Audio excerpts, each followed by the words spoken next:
Hi friends, welcome back to our channel.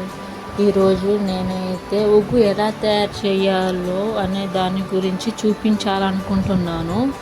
ఇది home made and healthy food అండి.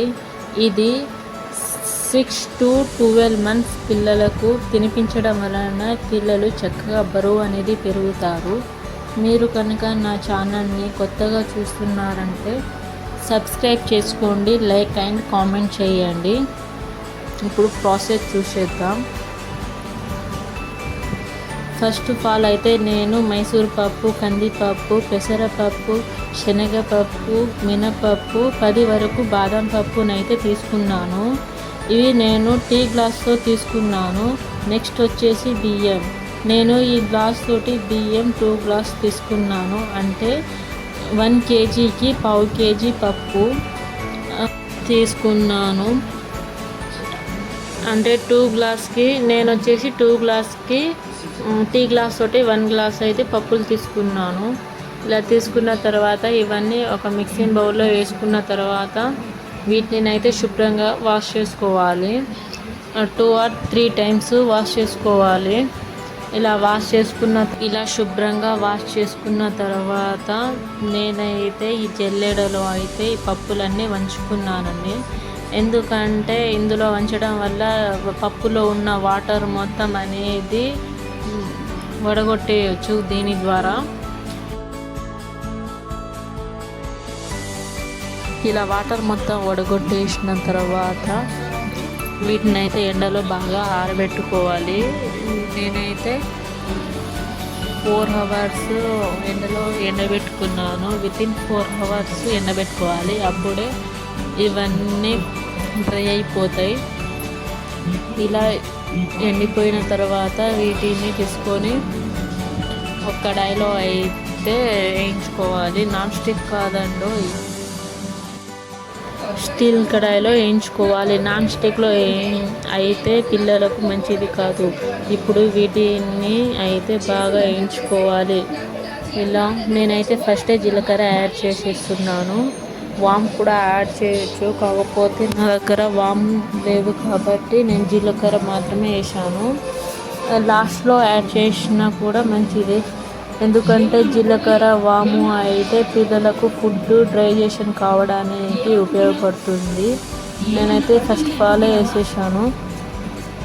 ఇలా మధ్య మధ్యలో తిప్పుతూ ఇలా వేయించుకోవాలి. ఇలా ఇవి కలర్ చేంజ్ అయ్యే కొద్దీ స్మెల్ అనేది మస్తు వస్తుంది. ఇలా ఈ పప్పులన్నీ ఫ్రై అయ్యాక పక్కన పెట్టుకోవాలి. పూర్తిగా చల్లారనివ్వాలి. ఇలా చల్లారిన తర్వాత దీనినైతే మిక్సీ జార్లో వేసుకొని కొంచెం వీటిని వేసుకుంటూ ఇలా మెత్తగా పిండిలా చేసుకోవాలి.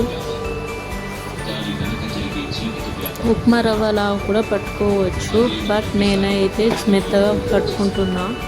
వీటిని మెత్తగా పట్టుకున్న తర్వాత కూడా జల్లెడ పట్టుకోవచ్చు.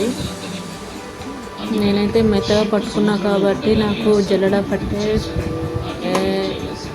అవసరం లేదు, జల్లెడ పట్టడం. ఇలా మిక్సీ అన్నీ పట్టుకున్న తర్వాత నేనైతే ప్లాస్టిక్ కంటైనర్లో అయితే తీసుకున్నాను.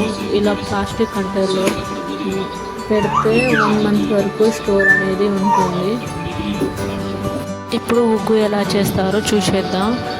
ఒక చిన్న బౌల్ తీసుకొని అందులో 2 స్పూన్ల పిండిని అయితే తీసుకోవాలి. ఉగ్గుని కొంచెం వాటర్ పోసుకోవాలి, ఉండలు లేకుండా కలుపుకోవాలి. ఇలా పేస్ట్లా చేసుకుంటే తర్వాత మనం ఉగ్గు ప్రిపేర్ చేసేటప్పుడు వేడి వాటర్లో పోస్తాం కాబట్టి ఉండలు గడ్డగట్టకుండా ఉంటుంది.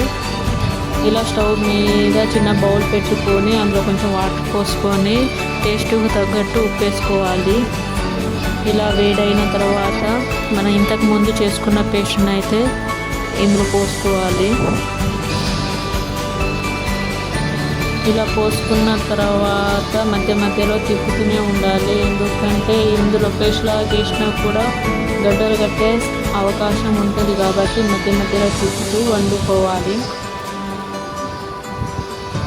ఇలా ఉడికించుకున్న తర్వాత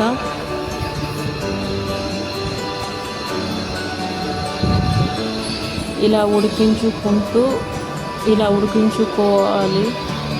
ఇలా ఉడికించుకున్న తర్వాత బాబుకు తినిపించే ముందు వీటిని అయితే చల్లారించుకోవాలి. ఎందుకంటే వేడి వేడికి తినడం కూడా మంచిది కాదు. చల్లగైన తర్వాత పెట్టాలి. మొత్తానికైతే ఉగ్గు ప్రిపరేషన్ అయిపోయింది. మీరు కనుక నా ఛానల్ని కొత్తగా చూస్తున్నారంటే సబ్స్క్రైబ్ చేసుకోండి friends, please. Thank you so much.